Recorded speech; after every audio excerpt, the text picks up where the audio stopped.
अंतर्मनाचा वेध घेणारे news channel star city one. राज्यातील आणि देशातील राजकीय घडामोडी पाहण्यासाठी आणि इतरही बातम्या पाहण्यासाठी सबस्क्राइब करा स्टार सिटी वन। पालक होते, मुख्यमंत्री हे उपमुख्यमंत्री होणार आहेत आणि उपमुख्यमंत्री हे मुख्यमंत्री होणार आहेत राज्यात। बघा, शेवटी सत्ता आहे, सत्ता कोणी सोडत नाही।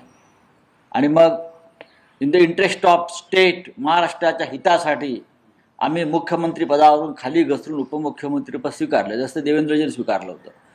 राजकारणामध्ये सत्तेसाठी कोण कोणत्याही स्तरावरती खाली घसरू शकतो। या सगळ्यामध्ये अजित पवार पुन्हा एकदा उपमुख्यमंत्री होणार आहेत। अजित पवार एक कायम डेप्युटी सीएमच आहेत, कायम। ते भावी वगैरे किंवा माजी वगैरे नसतात, ते सदैव उपमुख्यमंत्री।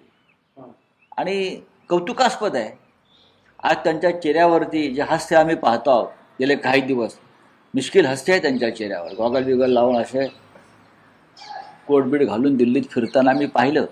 आम्हाला कारण हे हास्य लोकसभा निकालानंतर मावळलं होतं, पण त्यांनी EVMची पूजा केली पाहिजे। सगळ्यांनी रोज आपल्या देवाऱ्यामध्ये EVM ठेवलं पाहिजे आणि पूजा केली पाहिजे। EVMची पूजा केली पाहिजे, EVMची मंदिरं बांधली पाहिजेत महाराष्ट्रामध्ये। या सगळ्यांनी एका बाजूला EVM, एका बाजूला मोदी शहा अशी मंदिरं यांना बांधण्याची गरज आहे। म्हणजे यांच्या चेहऱ्यावरचं हास्य कायम राहील।